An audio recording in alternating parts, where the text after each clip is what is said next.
Bem-vindos e bem-vindas ao Dev Talk. Eu sou Miguel Paulino e eu estou hoje aqui para, enfim, apresentar este pequeno podcast para vocês.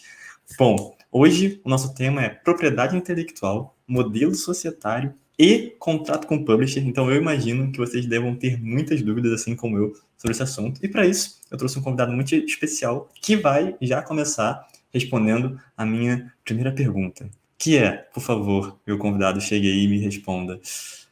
Quando eu devo abrir o meu CNPJ? Fala, Miguel, tudo bem, cara? Primeiro, muito obrigado pelo convite de novo de participar do DevTalk. Acompanho vocês já há algum tempo aí, bastante feliz de poder interagir com o pessoal aí que nos acompanha. Bom, quando devo abrir meu CNPJ? É uma pergunta que basicamente todo desenvolvedor no início de sua carreira se faz. E não vou aqui, né, como advogado que sou, querer botar o terror e tal, mas eu acho muito importante que ele seja aberto desde o início do negócio. A questão de custos, quanto é que vai ser. Hoje existem muitas formas para a gente poder abrir esse CNPJ e não ter um custo absurdo. Mas o mais relevante é o quê? Se você vai começar uma carreira, vai ter que ter gastos, vai ter parceiros, clientes, ninguém vai querer fazer aquele contrato basicamente com assinatura de um CPF só. Então, hoje em dia, é possível abrir até um microempreendedor individual, ainda que não seja o melhor formato jurídico para constituir um CNPJ, pela questão dos serviços que ele engloba.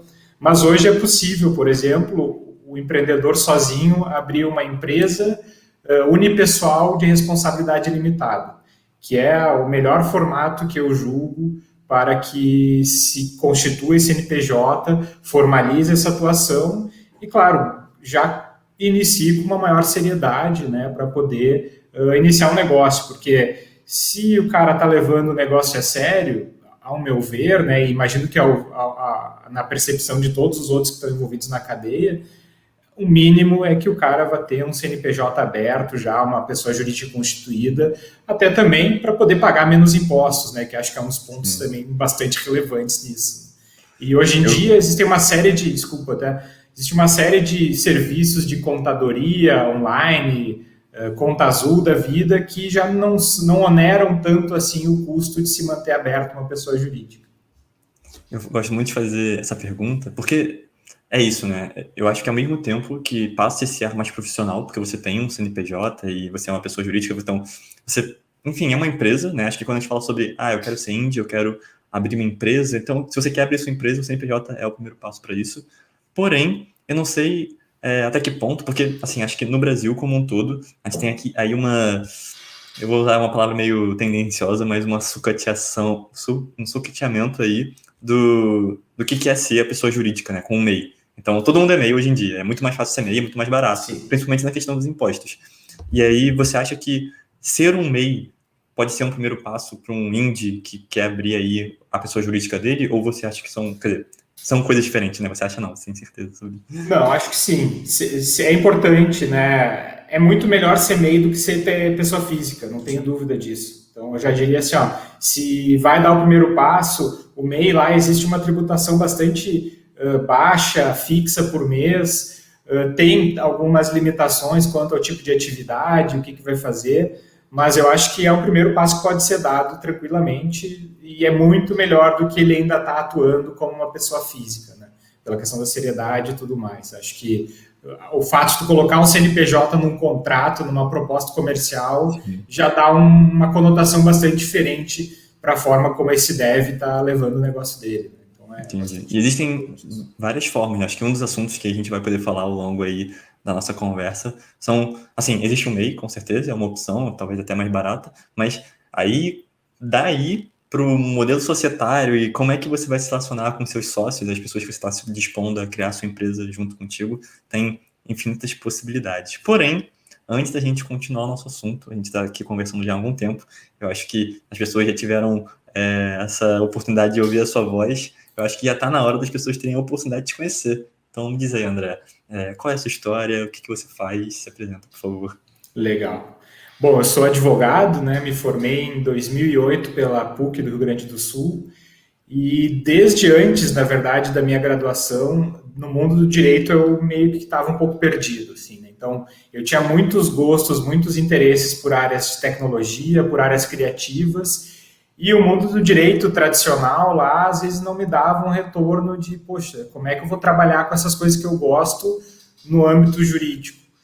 E por acaso eu acabei me deparando com a área da propriedade intelectual, né? Porque por incrível que pareça, há 10 anos atrás, 15 anos atrás, não havia nos cursos de graduação de direito nenhuma cadeira obrigatória.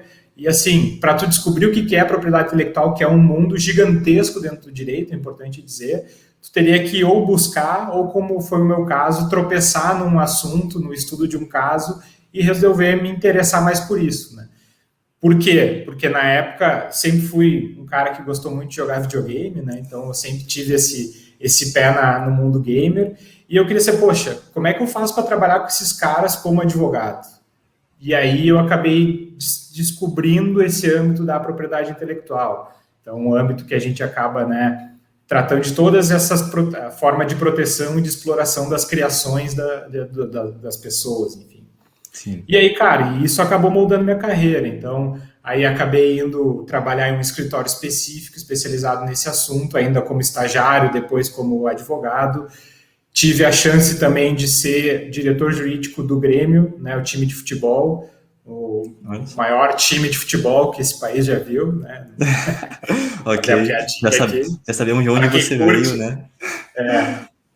E aí, em 2014, eu resolvi, então, criar o meu escritório, né? Fundei meu escritório com mais um sócio, o Feoli Moreira Advogados, e aí com uma ideia de quê? De criar um negócio, um escritório de advocacia focado em atender empresas, negócios inseridos no mercado de tecnologia e mercado de economia criativa.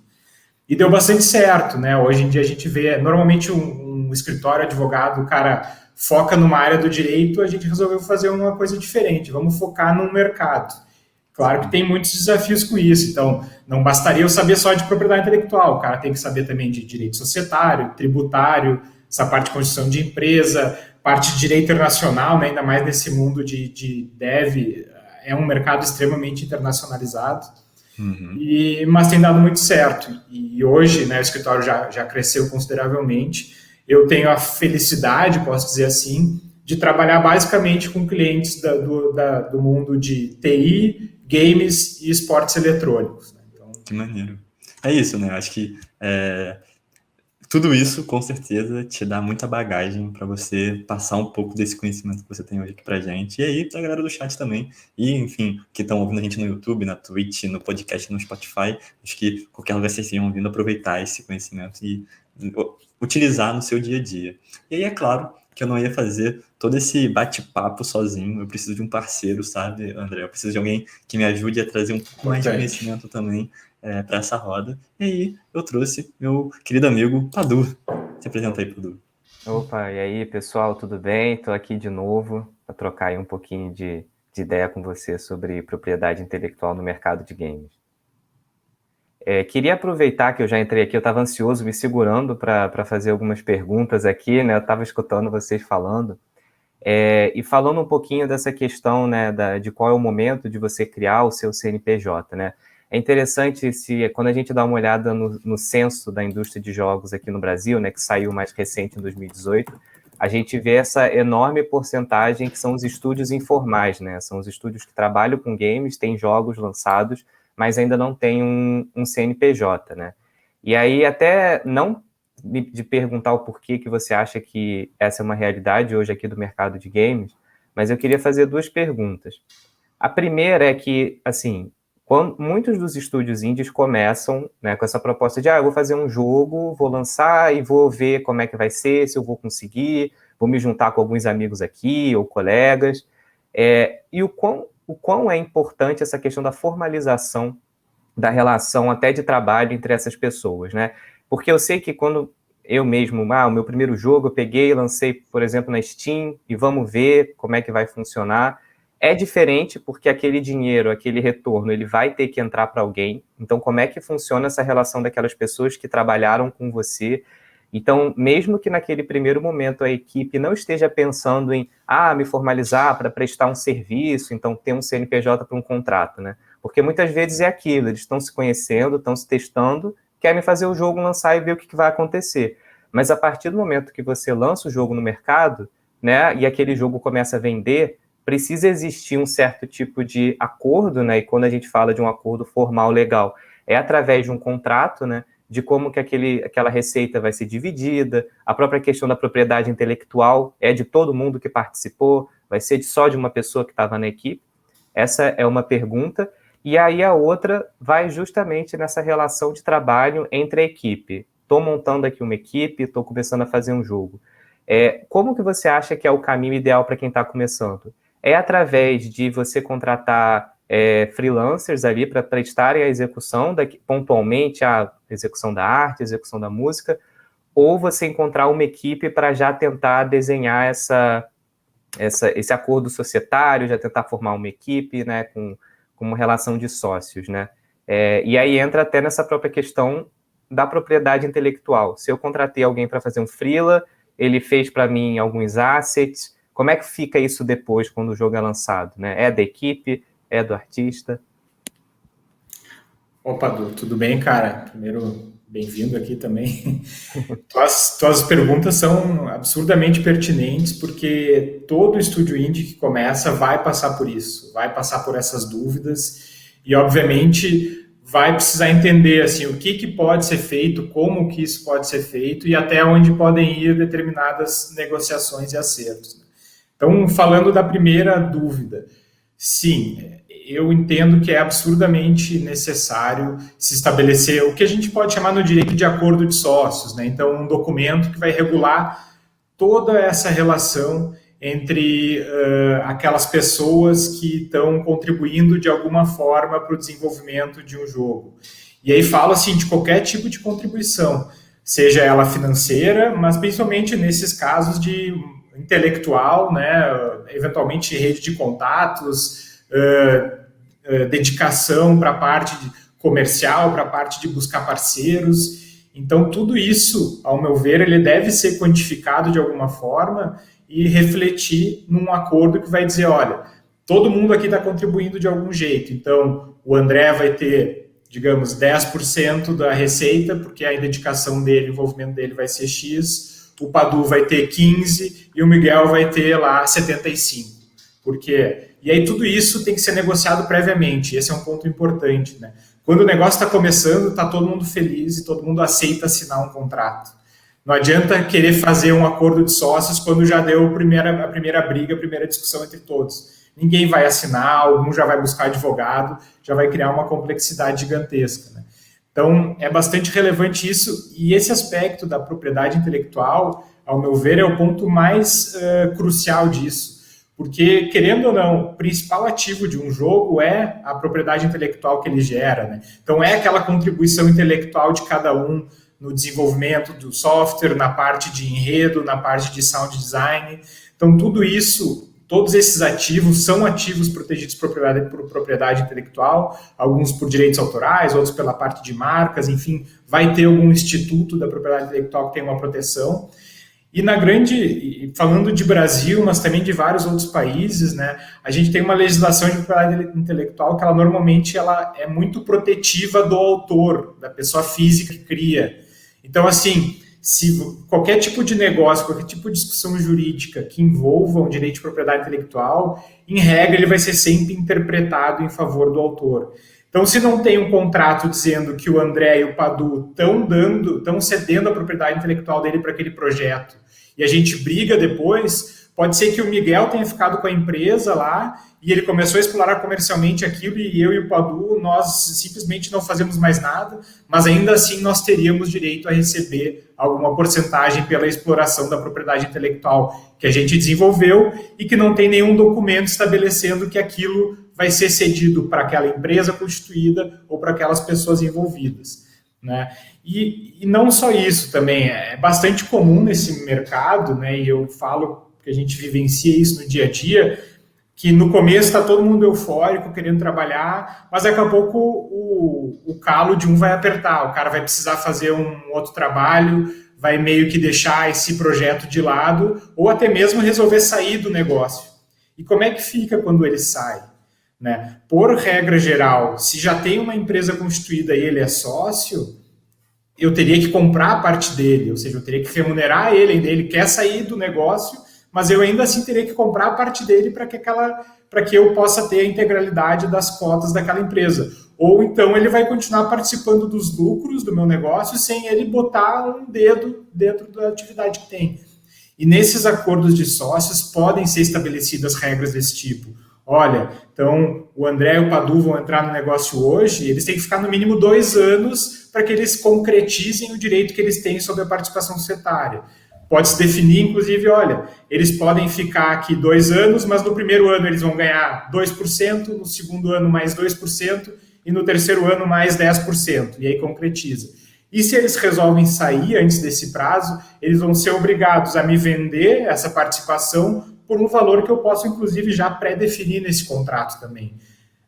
Por que é importante isso também, né? Porque o Código Civil, lá onde estabelece como é que funciona quando um sócio sai de uma empresa, lá diz que se não tem nada definido, vai se fazer uma avaliação patrimonial do negócio e aí vai se remunerar esse sócio com base na participação que ele tinha nisso. Cara, isso é custo, é dor de cabeça, fora que a análise de valor de empresa de games ainda tem muita subjetividade nisso. Então eu posso achar um cara que vai me dizer que a empresa vale 10 milhões e outro que diz que vale 500 mil. E aí, cara, briga judicial, anos de discussão. Então o acordo de sócios vem a calhar muito bem para isso. Não só para definir a questão da propriedade intelectual, quem é o dono de quê, ou ninguém é mais dono de nada, a partir do momento que se faz aquilo para o projeto, se transfere esse direito para a empresa, e a empresa que vai gerenciar tudo isso. E essa parte também de relacionamento de sócios. Se o cara, o que ele tem que fazer? Tem que pegar o comercial, tem que estabelecer meta, o cara tem que fazer, sei lá, conseguir 10 leads por mês. Tudo isso pode ser estabelecido de alguma forma nesse acordo e acho muito importante que se faça, porque depois sempre vai ter discussão, né? Uma relação de empresa, uma relação de sociedade, sempre vai ter uma discussão lá na frente, alguém vai achar que está fazendo mais do que o outro, alguém não quer mais trabalhar, então isso é bastante importante que seja definido e principalmente no momento inicial em que está todo mundo feliz de novo e está todo mundo aceitando assinar aquilo, né, antes que aconteça alguma dificuldade maior. Sobre a segunda pergunta, né? Acho que era... Pode me relembrar, Padu, até eu meio que me perdi era aqui. Sobre a questão da relação de quando você está montando a sua equipe, se você vai trabalhar com pessoas contratadas ou se você pensa em montar uma equipe de sócios, né? Tranquilo. É uma pergunta bastante relevante também. Primeiro, né, quando o cara está em voo solo, é muito fácil. Só ele é o sócio, o dono do negócio. No máximo, ele vai ter que tratar lá com uma publisher, eventualmente, para poder comercializar o jogo. Agora, quando vai envolvendo, ou quando precisa, né, às vezes não é porque o cara queira, mas é porque precisa mesmo. Precisa ter mais gente envolvida, precisa ter gente que agregue alguma expertise diferente nisso. E nesse ponto... eu acho quais são as opções que o dev tem. Então, beleza, vou querer montar minha própria equipe, já montar uma sociedade, criar todo esse acordo de sócios, fundar uma empresa. Isso pode ser um caminho, mas tem que ter muita certeza também de quem são essas pessoas envolvidas, do grau de envolvimento, vai ter que fazer esse acordo de sócios. Se o cara não conhece bem, ao meu ver, vale mais a pena pensar nessa estrutura de pegar freelancers eventuais, né? Se for alguma pessoa que detém algum conhecimento muito chave para o negócio, aí eu já acho mais interessante, de alguma forma, tornar ele sócio do negócio também, né? Agora, para algumas outras questões pontuais ou coisas que, digamos assim, se precisar tirar aquele cara do projeto, não terá um problema maior, eu vejo que essa possibilidade de criar uma equipe de freelancers, né, mais interessante. E não só isso, né? E aí acho que vem também, pensando nesse aspecto, a gente vem na minha cabeça a questão dos contratos de revenue share, né? Que de alguma forma são isso também. Então eu tenho a minha empresa, eu tenho o meu estúdio, mas eu preciso de alguma outra empresa, de um outro profissional que ele tenha aquela competência que eu não tenho. E aí, em vez de tornar ele meu sócio direto, eu vou tornar ele, entre aspas, sócio daquele projeto específico. né? Então, a gente não tem uma sociedade, uma empresa constituída, mas para aquele game que a gente desenvolveu, ele vai ser o meu sócio. Como? Então, vai se estabelecer nesse contrato de divisão de lucros, né, que ele vai ter um direito à participação, a receber os lucros derivados daquele projeto. Só que aí tem muitos cuidados que tem que ter nesse ponto, e eu lembro que até tinha levantado uma questão dessa, né, Padu? Como é que fica quem recebe essa receita?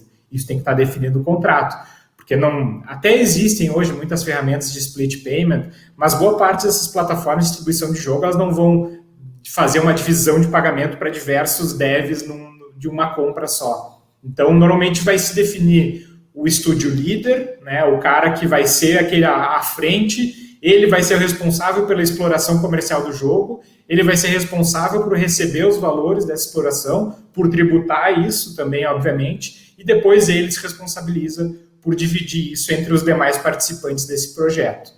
E aí, claro, também vão ter que ser especificadas nesse contrato de revenue share regras muito claras desse relacionamento. Principal delas, ao meu ver, o direito dos outros participantes que não recebem a grana de poder, de alguma forma, fiscalizar ou auditar isso. Porque pode acontecer, daqui a pouco, dele achar que, o cara eu estou recebendo aqui uma ninharia e eu estou vendo que o jogo está vendendo pra caramba. Então, é importante se estabelecer regras disso, desses demais participantes do projeto, tem algum tipo de direito de fiscalização para ver, né, os números, para ver os dados relacionados à exploração comercial disso. Então, assim, acho que os dois modelos são muito válidos, mas vai depender muito do caso concreto e das outras pessoas, né, principalmente do grau de confiança que se tem nelas, para saber se vale a pena assumir a ideia de criar uma empresa já, ou se a gente vai fazendo por etapas, criar primeiro um projeto onde todos atuam em conjunto e, eventualmente, no futuro aí pode-se avaliar a constituição de uma empresa com todos, né? Uma outra coisa que eu estava pensando aqui também, um pouco relacionada a isso, primeiro, o quanto que é possível, juridicamente falando, desse tipo de acordo ser feito só entre pessoas físicas, né? Então, nós 5 aqui nos juntamos, estamos fazendo aquele jogo, se é possível esse tipo de formato. E aí também, se eu estou fazendo um contrato com alguém que está me prestando um serviço, né, através de um freela, e eu coloco nesse contrato que ele está me cedendo todo o direito de exploração daquela propriedade que ele desenvolveu para mim, né, por conta daquele pagamento. O quanto isso pode me blindar como responsável por aquele jogo, no sentido de, mas será que no futuro, se aquele jogo bombou muito, está vendendo muito, aquele profissional ele pode exigir alguma parcela daquela receita, ou se aquele contrato te blinda de qualquer tipo de coisa relacionada a isso? E uma dúvida que sempre fica na minha cabeça também é até onde vai a propriedade intelectual, né? Porque eu acho que isso é uma coisa muito abstrata, né? Então, por exemplo, eu já vi muitas pessoas comentando que a mecânica do jogo ela não pode ser protegida por propriedade intelectual.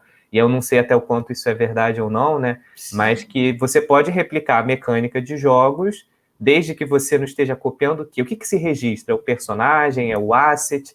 Se você puder falar um pouquinho disso também. Claro. Então, vamos lá. Sobre criar um contrato desse tipo entre pessoas físicas. Poder, pode. O problema é que, assim, se vai seguir a risca como ele tem que ser operado, vai ter uma tributação pesada, porque toda essa etapa de, olha, eu, André, recebi o valor, eu vou tributar por isso. Eu vou repassar esse valor para ti. Isso não é uma divisão de lucros, porque nós não somos sócios de uma empresa. Então, na verdade, eu estou remunerando o teu serviço por meio de uma divisão dos lucros que eu recebi. Em tese, tu também vai ter que tributar de novo esse valor. Então, assim, é possível, mas gera uma cadeia de oneração por causa de tributação que é pesada. E mesmo naquele exemplo que eu falei antes, mesmo a gente falando de 2 empresas que participem de um contrato de revenue share, ainda assim, o envio desse valor pela empresa que recebeu a grana da exploração do jogo para outra empresa que contribuiu de alguma forma para ele, isso aqui também vai ter uma cobrança de tributos. Por outro lado, se todo mundo é sócio da empresa, a distribuição de lucros é isenta de tributação. Então, esse é o ponto positivo de todo mundo virar sócio da mesma empresa nessa estratégia, né? Porque do outro jeito, num revenue share, toda essa etapa de pagamentos, ela vai ter alguma incidência de tributo nisso. Então, assim, é possível, mas dependendo do negócio se torna inviável porque vai ser muito custoso, né? Propriedade intelectual em contratos. Sim, é importante, obviamente, que o contrato esteja muito bem escrito. Porque hoje, quando a gente fala de PI, né, então a gente tem mais ou menos dois tipos de operação que a gente pode fazer para permitir que um terceiro use aquela propriedade intelectual que eu desenvolvi. Ou uma licença, um licenciamento, que é como se fosse um aluguel, né? Então eu estou emprestando a propriedade intelectual que eu desenvolvi para aquele cara, para aquela empresa, mas isso aí vai ser por um determinado prazo, mediante atendimento de determinadas condições, e em algum momento essa licença deve acabar e eu volto a ser o detentor de todos aqueles direitos. Eu posso, inclusive, fazer licenças para várias pessoas ao mesmo tempo, sem exclusividade alguma. Então, eu posso licenciar o meu jogo para que uma publisher do Japão comercialize lá, uma publisher dos Estados Unidos comercialize naquele território norte-americano, e assim por diante. E do outro lado, a gente tem a cessão, então é a transferência definitiva dos direitos de propriedade intelectual. Se o contrato é definido que aquele cara que eu contratei e remunerei ele está cedendo e transferindo para mim os direitos de propriedade intelectual, ele não vai ter mais como reclamar uma participação nos lucros se esse negócio explodir, né? Então, a forma como está redigido vai ser bastante relevante para entender que dimensão que vai se dar para isso. E eu posso, é plenamente legal e viável eu fazer um negócio em que eu dê toda a propriedade intelectual que eu tenho para aquele cara, porque ele está me remunerando por isso, não tem problema nenhum. E agora acho que a questão mais polêmica, né, sobre os limites da propriedade intelectual. Então, mecânica de jogo, realmente, no Brasil, ela não tem uma proteção específica. Pelo contrário, até a lei de direitos autorais, ela estabelece lá que regras de jogos, da onde eu entendo que mecânica de jogo se enquadra, não é um ativo protegível por aquela legislação. Claro que propriedade intelectual não se restringe a direitos autorais. Quando eu falo de propriedade intelectual, a gente fala de direitos autorais, direitos conexos, marcas, software, patentes. Então, assim, tem muitos institutos dentro da API que podem ser utilizados para a proteção de criações incluídas num jogo. Pegar o exemplo, né, de um jogo qualquer aí. Acho que a gente vai falar depois um pouco do caso, mas já vou falar do caso The Witcher aqui. Então a gente tem The Witcher, que é, na verdade, a gente pega a origem dele. É um livro, então ele era uma obra literária já protegida por direito autoral, cujos direitos de transformação em um jogo foram cedidos para a desenvolvedora, né? Dentro desse jogo a gente tem personagens, tem enredo, tem toda uma história que são bens protegidos pelo direito autoral. A gente tem o nome The Witcher, que é uma marca também, então eu posso registrar isso comercialmente como uma marca de jogo, como uma marca de roupa, como uma marca de produtos alimentícios.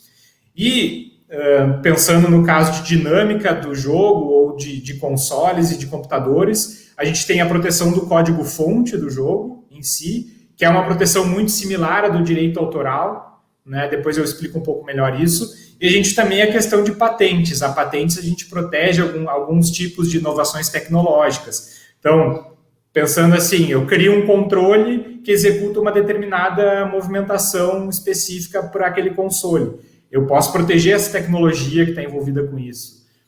Eu posso ter algum tipo de sistema de reconhecimento de imagens com inteligência artificial que também pode ter, eventualmente, uma proteção pelo direito de patentes, assim como a proteção pelo software. Então, existem alguns ativos, inclusive, que eles podem ter uma dupla proteção de aspectos diferentes. Sobre o que registrar, né? Então, esse é um ponto importante, porque a gente tem, dentro do mundo da propriedade intelectual, a gente tem direitos que eles precisam ser registrados para que eles sejam constituídos, que é o caso da patente, da marca. Eu preciso fazer um pedido de registro em algum órgão governamental para ter essa exclusividade. Se eu não faço isso, eu perco. Então, entra em domínio público ou algum terceiro pode registrar. E, por outro lado, a gente tem o direito autoral e o direito de software, em que eu não preciso de um registro para ter o direito. Basta eu comprovar o que eu criei, quando eu criei e que eu sou o criador daquilo. Existem algumas ferramentas que permitem que tu faça um registro de um software, que tu faça um registro de um personagem, um registro de uma obra literária, Para quê? Porque, na verdade, eles estão te dando um certificado para te facilitar essa prova. Mas eu não preciso fazer um registro para ter o direito.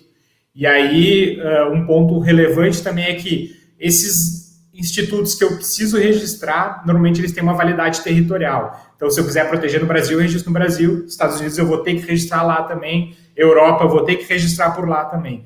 O direito autoral e o direito de software, né, que, ao meu ver, são os que mais se aplicam para o âmbito de jogos eletrônicos, eles têm uma proteção automática e, por força da Convenção de Berna, que é um tratado internacional que meio que harmonizou todas as leis de direitos autorais de mais de 130 países, a partir do momento em que eu crio uma obra no Brasil e ela recebe aqui uma proteção pelo direito autoral brasileiro, ela também vai estar automaticamente protegida nas demais legislações pelas leis locais que vigem por lá. Né? Então, acho que, falando de PI, mais ou menos isso que eu tinha para falar das tuas dúvidas. Mas, de novo, tem muita coisa a ser discutida. A propriedade intelectual, acho que é um dos ramos do direito que mais geram discussões e polêmicas dentro do mundo de jogos eletrônicos, né? Por diversos aspectos. Inclusive, essa de se discutir qual é o limite da propriedade intelectual, o que é algo protegível ou não. E aí vem todas aquelas questões de plágio, né, da influência que eu tenho hoje, tudo que está na minha volta, que acaba me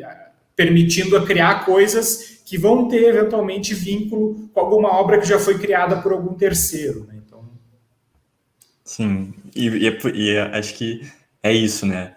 Isso é só o comecinho do nosso bate-papo, já passou, tipo, meia hora só de você explicando tudo isso pra gente. Eu acho que eu gosto muito de botar alguns exemplos práticos também, inclusive para botar um medo nas pessoas, né? E aí eu vou expor algumas coisas que eu já ouvi. Eu queria saber, tipo, o quanto isso é verdade ou mito com você, né? Tipo, por exemplo, se eu estou num grupo, né? Então eu, você e o Padu, a gente decide abrir uma empresa.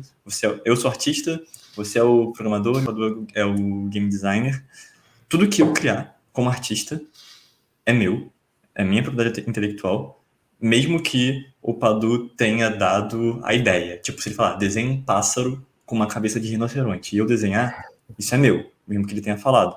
E todo o código que você criar também é seu. Por mais que isso acabe entrando, no final das contas, na regra do jogo, e aí patentear isso seja uma coisa mais irrelevante, né? Porque tem várias formas de você codificar alguma coisa, é seu. E aí, vamos supor que a gente lança o jogo, mas, na verdade, só quem lança é o Padu, porque eu fui embora e você foi embora também. Porque a gente brigou e isso acontece muito facilmente em vários grupos. Mas o Padu foi lá e falou, não, eu vou lançar da mesma forma. Já que a gente não fez nenhum contrato, a gente foi só em um acordo de camaradas, né? Tipo, criamos nosso Discord, até criamos uma comunidadezinha maneira e as pessoas hyparam no jogo. O que acontece nesse cenário, né? O Padu lançando o jogo. Eu posso... Eu imagino que essa seja a palavra, né? Mas, até para dar aquele medo, mas eu posso processá-lo porque eu quero dinheiro também. Você pode processá-lo porque você quer dinheiro também. Qual é essa relação? O que acontece numa situação dessa, né? Quais são os malefícios de a gente não ter firmado uma empresa, não ter feito um contrato numa situação dessa? O primeiro ponto é esse, né? E acho que é relevante pensar nisso. Por vezes...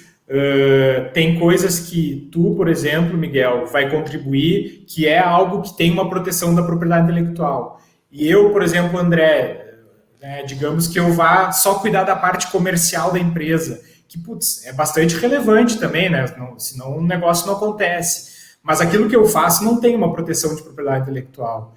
E aí, se a gente não tem nada definindo isso... E aí a gente começa a explorar esse negócio e tu saiu do projeto faz tempo, tu vai ter direito de... Primeiro, se tu quiser, tu pode mandar tirar o jogo do ar, se a proteção é tua, tu é o autor, aquilo lá que está sendo explorado é teu, porque em nenhum momento aquilo foi transferido para mim ou para o Padu. Então tu pode tomar essa medida de, olha, parem de usar, é meu, eu não autorizei vocês. Ou assim, querem usar, beleza, mas a partir de hoje vocês vão ter que me pagar 50% dos lucros que vocês tiverem, fora o lucro que já aconteceu para trás, que vocês vão ter que me pagar também com correção monetária, juros.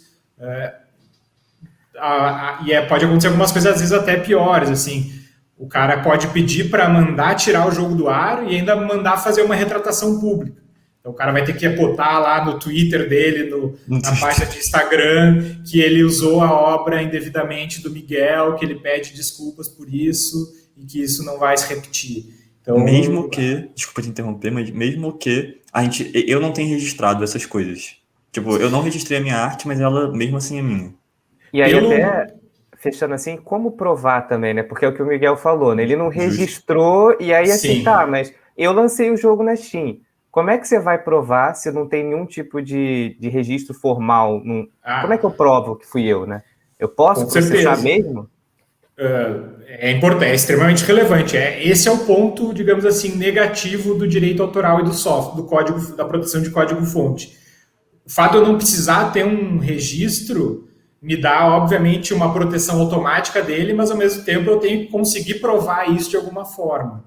Se eu não tenho meios de fazer essa prova, aí tu não tem como processar o Padu por causa disso.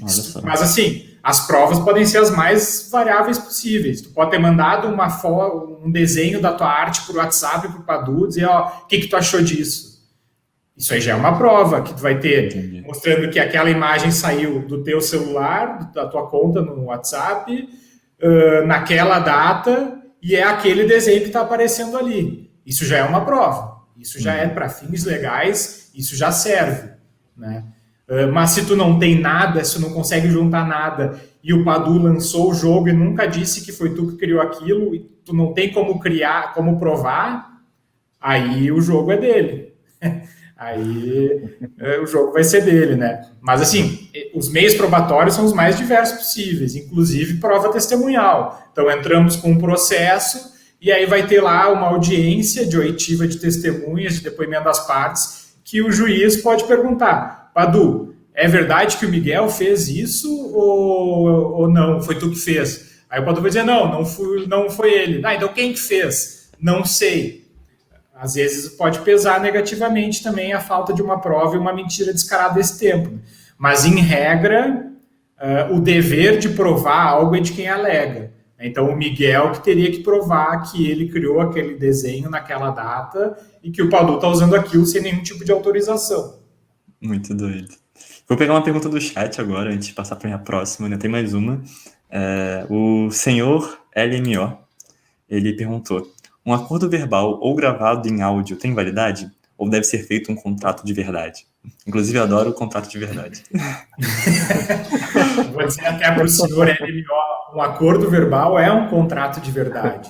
O Código Civil estabelece lá que tem diversas formas que eu posso fazer um contrato com alguém, inclusive verbal, né? Mas, assim, existem algumas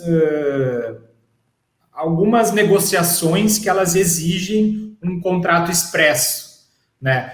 Em regra, a cessão de um direito autoral depende de uma previsão expressa. Então, assim, teria que ter um contrato dizendo que o Miguel cedeu todos os direitos autorais existentes sobre aquele desenho para o Padu, para ter uma validade essa cessão.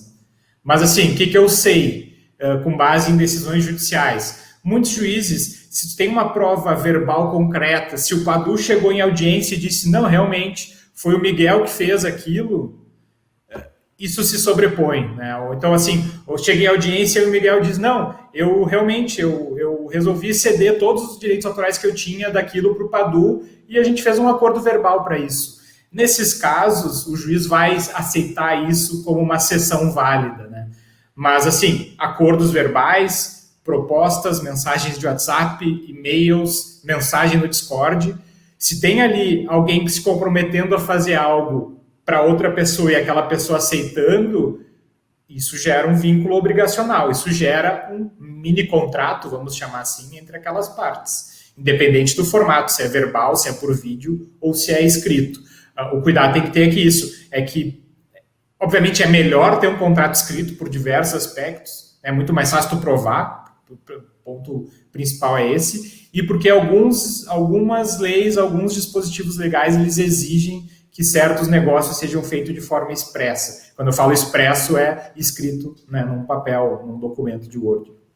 Eu penso muito assim nessa questão quando as partes elas brigam, por exemplo, né? Porque assim, fica tudo ali no WhatsApp, na conversa, não, tudo bem, e cada um fica com 20%, tá show? Ou então, eu tô cedendo tudo aqui, o que eu fiz é seu. Só que é o que você falou logo no início, enquanto tá todo muito feliz, muito legal, ótimo. Mas aí, se o grupo brigou, né? E aí, por um acaso, só o Miguel continuou no jogo. Então, assim, todo mundo contribuiu, mas todo mundo desistiu. Eu desisti, você desistiu, mas o Miguel falou, não, eu quero continuar até o fim, porque é meu projeto de vida. Ele fica, sei lá, mais 2 anos fazendo e lança. E aí lançou, é um enorme sucesso, e é muito dinheiro. E aí, aquele pessoal que brigou e que já estava chateado com o Miguel, vai falar, pô, peraí, mas eu ajudei lá no comecinho, por mais que ele tenha ficado 2 anos, ele ainda está usando aquilo que eu fiz lá atrás, né? E aí, como é que é? Porque por mais que eles tenham... O Miguel tem, porque o Miguel ele não é bobo, ele tá lá todos os áudios, tá tudo marcado, favoritado, os e-mails ele também. Só que é isso, não foi nada formal. Ele só favoritou e guardou como um tipo de prova. Mas Sim. o fato disso não ter sido colocado num contrato ali formal fragiliza se futuramente essas pessoas vierem cobrar e falar, não, agora eu quero, não quero mais 10% não, porque eu participei igual, eu quero tudo, ou então proibir o Miguel de comercializar. O fato de não ter esse contrato formal poderia dar um problema muito grande para o Miguel, ou o que ele tem já ajuda? Cara, obviamente que não é o melhor dos cenários, né? Porque, de novo, é muito mais difícil ele ter que fazer essa prova, ter que colocar um monte de conversa de WhatsApp e tudo ali tem que ser de fácil interpretação, não? Então tem que estar claro ali que, eu cedo meus direitos para ti, mas do quê? Dos personagens, da música, de um personagem ou de todos? O contrato tem essa facilidade que, como está todo mundo ali sentado para resolver aquilo, o contrato vai estar relatando uma verdade do negócio, do acerto que foi feito. E outro ponto também, né, dizer ruim assim de ter provas, só esse tipo de prova, por exemplo, conversa de WhatsApp. Alguns juízes, eles não vão aceitar que tu simplesmente colhe o print da conversa. Tu vai ter que pegar essa conversa, ir lá num cartório de títulos documentos e criar e fazer uma ata notarial, que é como se chama isso. Então, tu vai lá na frente de um tabelião, ele vai pegar, tu vai abrir o WhatsApp e ele vai dizer, olha, abri aqui o WhatsApp do celular número tal, nessa data, e vi aqui mensagens enviadas por esse número dizendo isso. Ele simplesmente vai relatar aquilo que tem. Mas alguns juízes vão exigir essa formalidade e, obviamente, isso tem custo, né? Hoje em dia, para fazer uma ata notarial, custa aí 400, 500 reais, mais ou menos. E cada tabelionato vai ter o seu sistema de cobrança. Não, eu faço uma ata notarial, mas é de uma conversa, de um grupo. Se tu quiser fazer de outro grupo, é outra ata notarial. Então, tem tudo isso tem que ser relevante, tem que se considerar, né, para no momento fazer isso. Fora isso, o risco de tu ter ali uma informação pela metade que talvez um juiz ache que não é suficiente para dar a garantia para o Miguel de que realmente foi feita uma cessão plena de todos aqueles direitos e que ele não precisa pagar mais nada para ninguém por causa disso. Mas se só tem isso, também, de novo, não, é melhor do que não ter nada, com certeza. É melhor do que ter só um acerto verbal. Se tem uma conversa de WhatsApp, conversa de e-mail, os áudios ali gravados, isso aí pode sim ser uma prova para dizer, olha, Miguel, tu tá tranquilo, não precisa te preocupar, tu não vai precisar pagar nada para eles. Mas até tu chegar nesse momento, tu tá sempre com aquele pé atrás, né? Porque um contrato vai dizer, em tese ali, um contrato bem redigido, porque pode acontecer também de ter um contrato porco, né? Que acontece com bastante frequência, inclusive, que ele é pior até do que a conversa de WhatsApp que os caras tinham. Então tem que ter esse cuidado, fragiliza, mas ainda assim é uma prova importante. É importante guardar esse tipo de conversa, né, para se precisar usar lá na frente, e principalmente se não tiver um contrato que tenha regulado toda essa relação. É fogo falar sobre direito, porque acaba sendo isso, né? Tipo, é sempre no pior cenário, onde tudo tá dando errado, que aí você pensa... E aí vem a resposta típica de advogado, né? André, vou ganhar isso aqui? Cara, depende. Então, tipo, é isso. Na verdade, se você não quer ter esse problema, todo esse talk aqui é para você, tipo, entender o quanto você pode poupar de tempo, estresse e dinheiro se você fizer só um contratozinho, né, bem redigido, para, enfim, garantir... E aquilo, né, gente... óbvio que é importante ter um advogado que assessore, que aconselhe, que possa dar o caminho, mas, pô, se tá sem grana, não tem como contratar um advogado, tu pode pegar lá e escrever num papel o que vocês acertaram de forma bem primária, assim, olha, o Miguel vai fazer isso, vai ceder todos os direitos, o Padu vai fazer isso, vai ceder todos os direitos, os dois assinam, isso aí já é um contrato também, né? Então, é importante isso. Sim. E aí, agora eu vou mudar um pouco de assunto, beleza? E talvez até sair um pouco da sua área antes de passar. Eu quero muito falar sobre publisher, ok? Muito sobre, tipo, lançamento. Acho que a gente falou bastante sobre criação de empresa. Eu gostaria de falar sobre como é que é o final do jogo, né? Essa última parte aí. Mas eu quero fazer uma pergunta também sobre o meio do caminho, eu diria, que é sobre trabalho, ok? É uma coisa que me falaram e eu não sei a validação disso, então eu queria muito confirmar com você. Não sei o quanto você sabe de direito do trabalho, né, mas eu acho que é uma pergunta relativamente fácil. Que me falaram que mesmo que você seja MEI e você preste serviço, sei lá, durante 6 meses para alguém, 1 ano, né? Então, tipo, a gente está aqui, a gente fez o mínimo, que é eu abrir um MEI, o Padu abrir um MEI, você abrir um MEI, tá todo mundo trabalhando para um para o outro, sabe? Tipo, todo mundo trabalhando para alguém. Depois de 6 meses, 1 ano, isso se configura como vínculo empregatício da mesma forma, e aí um de nós, né, enfim, os trabalhadores podem processar o patrão, a pessoa que ficou encarregada, por, enfim, não ter firmado um contrato de trabalho, né, ter, tipo, ficado Sim. nessa irregularidade. Não, de fato beleza. isso acontece? Cara, não acho, eu disse, pode acontecer, mas não acho que vá acontecer nesse exemplo específico que tu tenha trazido. Entendi. E acho que até antes eu só queria salientar um ponto, assim. Eu falei, né, que é importante formalizar, abrir um CNPJ e que o MEI poderia ser o primeiro passo. Mas eu queria deixar claro também que, pelo que eu me recordo, a atividade de desenvolvimento de software não é uma atividade contemplada pelo MEI. Uhum. Então, assim, tu teria que achar algum outro tipo de atividade que se enquadrasse naquilo que tu faz para poder usar um MEI para a tua atividade. Óbvio, né, gente? Tem muita gente que faz desenvolvimento de software, tem um MEI para, sei lá, assessoria administrativa. Sim, então, assim, acontece, tá? Acontece com bastante frequência. Mas, se no caminho correto, nem o MEI seria o tipo societário perfeito para que tu pudesse abrir o teu negócio de desenvolvimento de jogos eletrônicos. E um outro ponto também que acho que é relevante mencionar sobre o MEI, o MEI, ele na verdade é basicamente o que ele faz, ele te dá um CNPJ para aquilo que tu faz. O que é um ponto negativo disso? O sócio, pessoa física, o patrimônio pessoal dele fica vinculado à atividade desse MEI também. Né? Diferente de uma sociedade limitada, por exemplo, em que, em regra, as dívidas da empresa só respondem, as dívidas da empresa vão só atingir o capital da empresa, aquilo que a empresa tem, não o patrimônio pessoal dos sócios. Claro que existe uma série de exceções aí, mas, em regra, a regra geral é de que não atinge o patrimônio pessoal. No caso do MEI, não. O patrimônio da empresa e da pessoa física é a mesma coisa, então tem esse aspecto.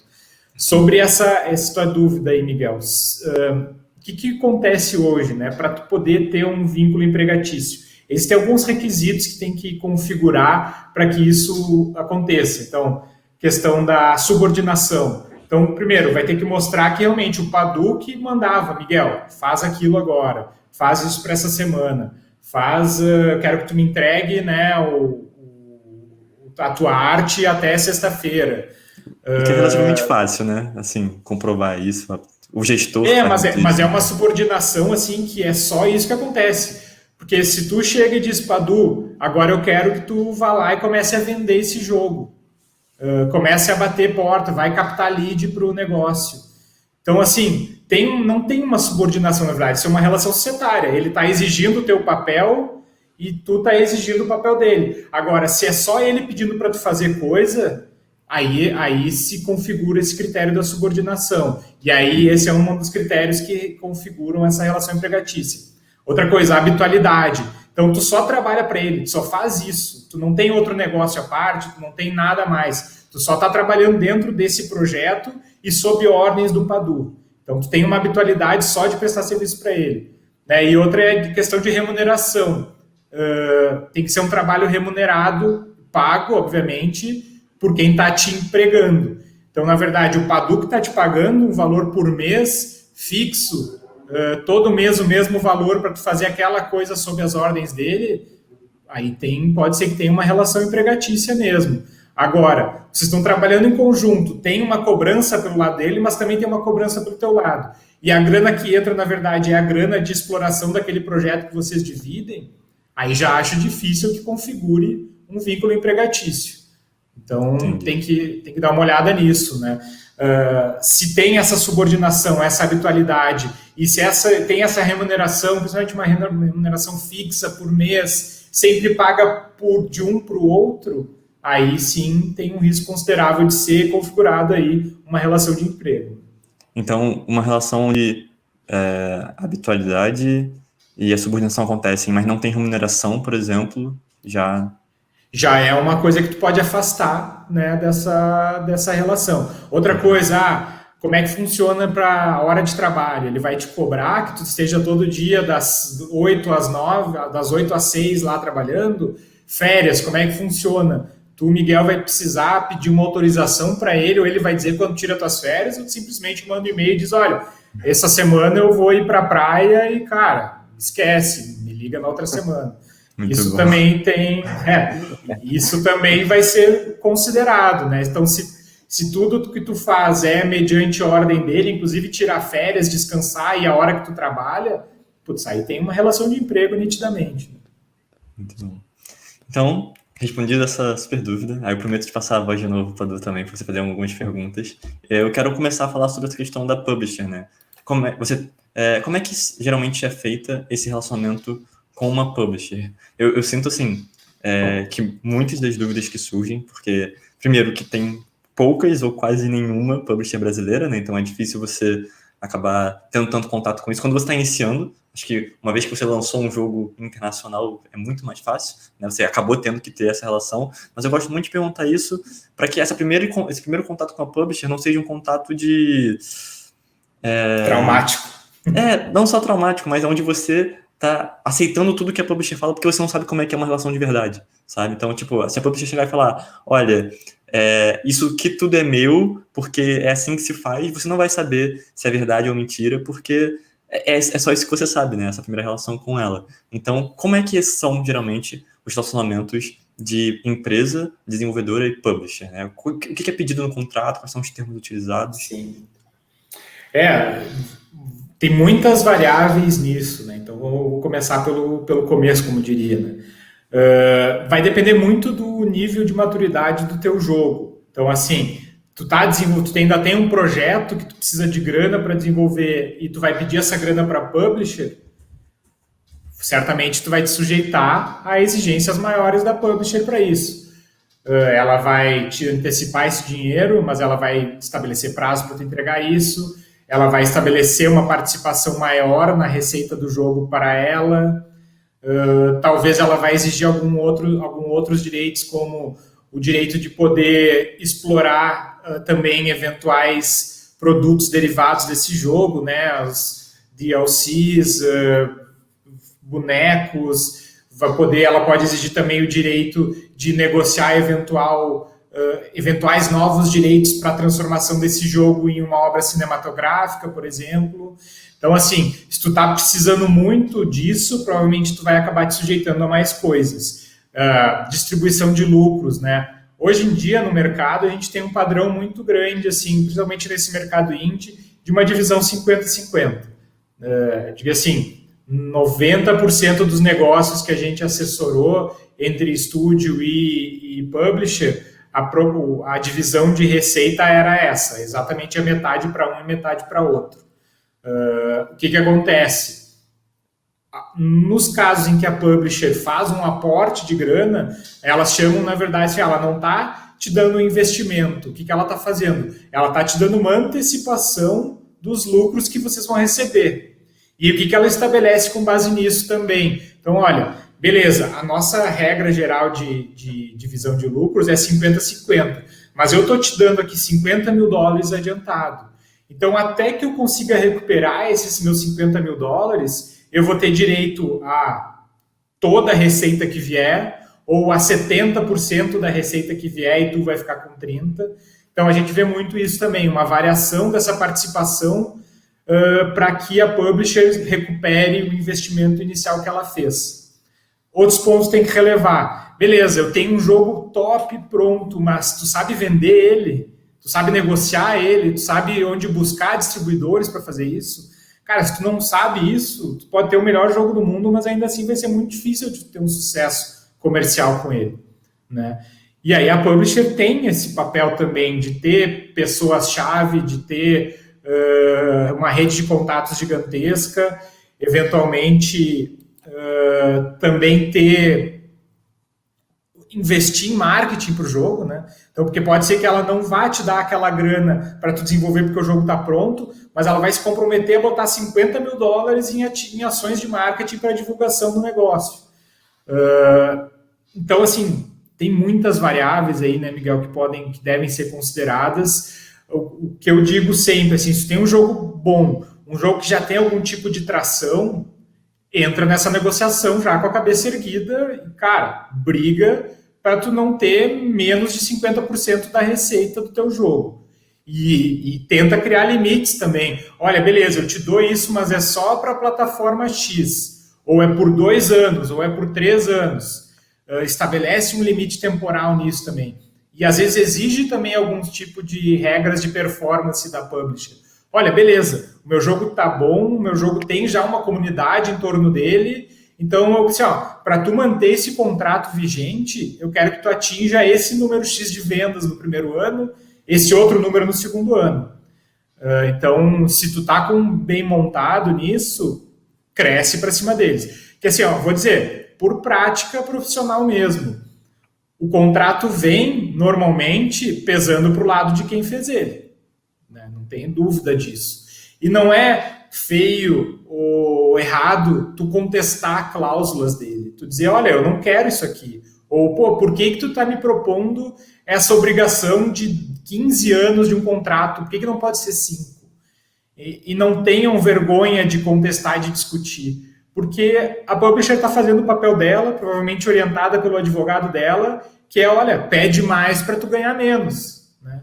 E o estúdio também tem que fazer isso.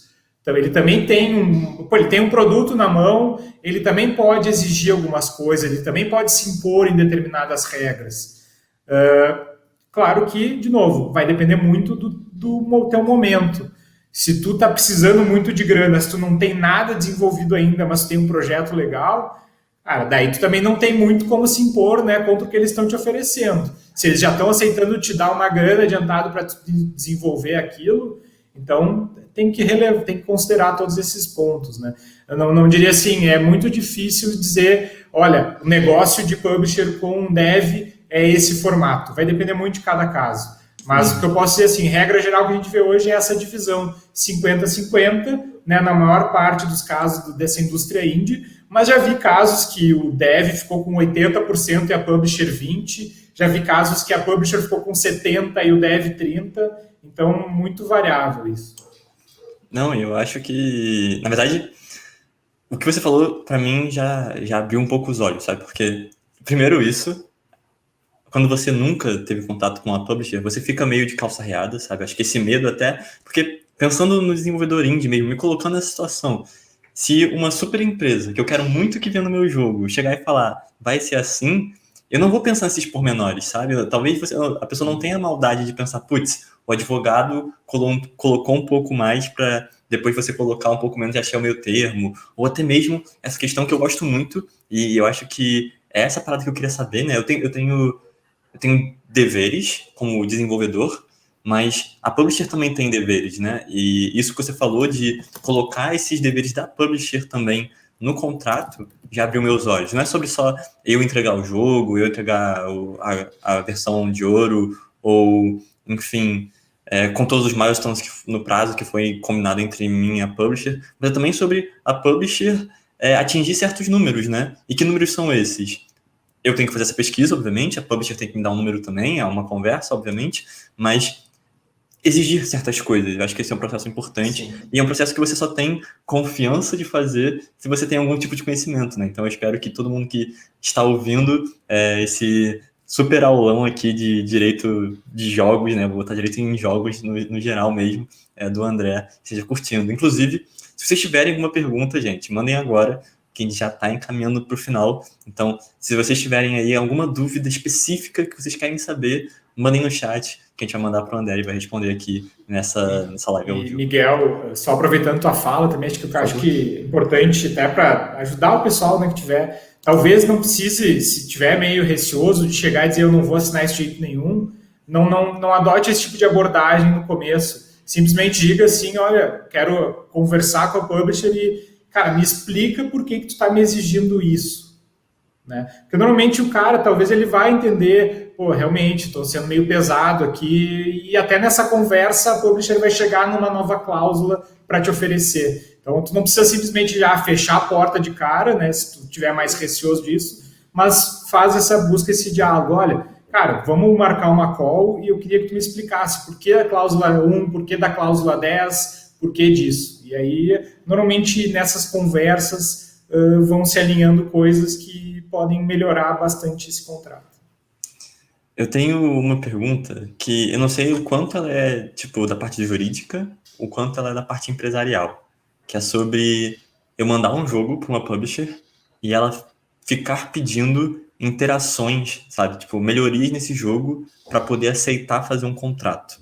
Até que ponto isso é, tipo, empresarial ou, tipo, jurídico? Porque eu sinto que a partir do momento que a publisher vê o jogo, tem interesse, mas pede para eu fazer uma melhoria enfim, que é interessante para ela, já se torna meio que uma relação ali, né, de trabalho, enfim, com a publisher. E aí, o que eu posso fazer para me proteger e se é um dos dois, né?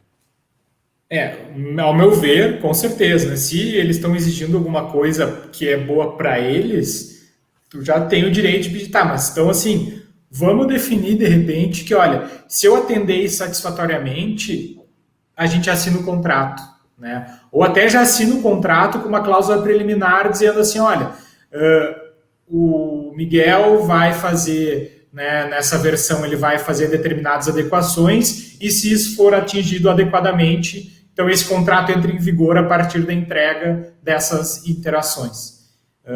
Eu acho que isso já abre margem para poder exigir um documento, alguma formalização desse interesse da publisher. Porque realmente, aí tu faz um monte de coisa lá, depois eles dizem, não quero mais.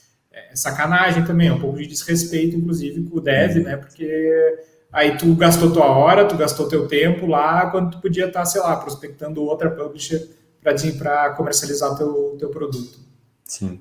E, assim, eu não sei até que ponto a falta de experiência, né? Você se colocar numa posição de, eu não sou experiente, por isso eu não vou reclamar, também é ruim, né? Inclusive, eu sinto que algo que se colocar nessa posição de eu não sou experiente, por isso eu não vou exigir algumas coisas, né, importantes, tipo esse contrato bem simples mesmo, onde uma vez que eu entrego o que você pediu, a gente passa para o próximo passo, né? Não fica tipo nessa relação infinita. Ao se colocar nessa posição, você também mostra um pouco mais de profissionalismo, claro, profissionalidade para a publisher, né? Então, eu acho até que tu poderia até responder e dizer, olha, beleza, a gente faz isso, mas vocês podem nos dar algum tipo de comprometimento de que se isso for atendido a gente parte para a celebração do negócio. Até uma resposta por e-mail, né, já dá algum tipo de tranquilidade também para o dev. Uhum. E aí, como a gente acabou conversando um pouco antes sobre isso, eu acho muito maneiro a gente citar, não veio de uma forma tão natural, mas não posso deixar passar sem falar sobre isso, né? Você indicou o contrato da Raw Furry, né? A Raw Furry é uma publisher e ela botou aí, disponibilizou abertamente, né, para o público os contratos que ela faz com as empresas que trabalham com ela, né? Isso é tipo uma oportunidade de ouro de você poder ver como é que é um contrato com uma publisher, sabe? E aí, se você entrar em contato com alguma outra publisher que não é a Raw Furry, você vai poder te falar, opa, por que na Raw é assim e com a Xing Ling não é, tá ligado? Tipo, é uma base para você poder, enfim, conversar com qualquer outra publisher, né? Com certeza, os caras, eu achei muito legal a jogada deles, né? Muito relevante para o mercado, principalmente, porque eles estão mostrando não só qual é o posicionamento institucional deles, mas também ajudando a galera indie, né, a ter uma referência de contrato. Isso que tu falou, né, Miguel? Eles podem saber que, pô, se a Xing Ling está me exigindo 10 vezes o que a Raw Fury exigiria no modelo deles, é porque tem alguma coisa estranha nisso, né? Sim. Então, e eles fizeram um contrato que até, claro, não conheço eles, não conheço a equipe jurídica deles, né? Não sei, obviamente, se eles não lançaram, não tornaram aberto o padrão de contrato deles mais equilibrado e eles deixaram os mais malvadinhos guardados, né? Sim, mas sim. Eu achei um contrato, no geral, bastante equilibrado, assim, ele não tem... Tem algumas cláusulas que, obviamente, dependendo do negócio, se discutiria, tentaria amenizar, mas, no geral, ele é um contrato bastante equilibrado dessa relação estúdio com publisher. Então, é uma excelente fonte de referência também para os estúdios entenderem mais ou menos as dinâmicas de negociação desse tipo de acordo, né? E aí, eu mandei aí no chat, para quem está aqui na Twitch ao vivo, o link. Vou colocar também na descrição do vídeo do YouTube, tá? E se você estiver no Spotify ouvindo esse podcast, acesse o nosso YouTube, nossa Twitch, que o link vai estar lá. Infelizmente, não tem como botar esse link no Spotify, mas tem como você seguir a gente nas redes sociais e ver, enfim, esses links aí. E é claro que eu também vou colocar as redes sociais do André, beleza? Então, depois de ficar aqui 1 hora ouvindo esse super bate-papo, você com certeza vai criar um aconselhamento profissional, né, na parte jurídica da sua empresa, ou enfim, de qualquer outra coisa que você queira fazer, e com certeza você já sentiu que o André é a pessoa ideal para isso. Fazendo aquele jabazinho básico. Só mais um operador do direito aí. Jamais. Não é qualquer um que vem aqui conversar com a gente e passa tanto conhecimento assim, tipo, por boa vontade, né? Eu acho que foi uma super oportunidade mesmo para a gente estar conversando sobre coisas que é difícil, né? Vamos lá, minhas críticas da escola, né? Você não aprende 0 de direito na escola, e aí você não sabe nem como começar a pesquisar sobre isso. Se eu for colocar no Google aqui, como garantir que os meus direitos da minha arte vão ser, meus, não sei se eu vou achar com tanta facilidade quanto abrir um podcast e falar com você, né? Então, eu admiro muito essa sua participação e agradeço principalmente por você ter aceitado estar aqui batendo papo com a gente. Legal, Miguel. Padu, cara, o prazer é meu. Gosto muito de me envolver com isso, né?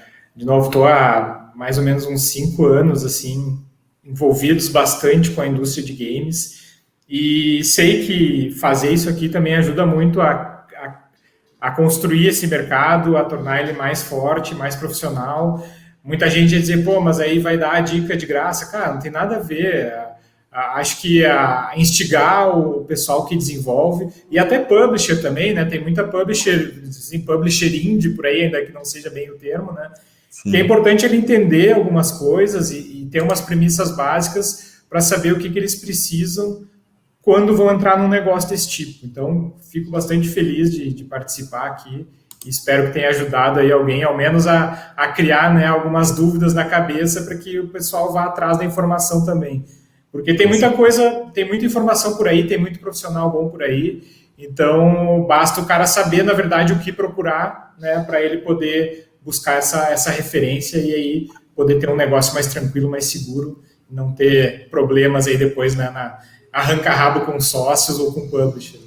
Pelo amor de Deus, como a gente estava falando aqui, né? Tipo, espero que é aquele problema que você faz o contrato para caso dê merda, mas aí idealmente a gente não quer que ninguém brigue ou, enfim, precise usar o contrato. Né? Acho que alguém me falou isso uma vez. A gente faz o contrato para não precisar usar ele.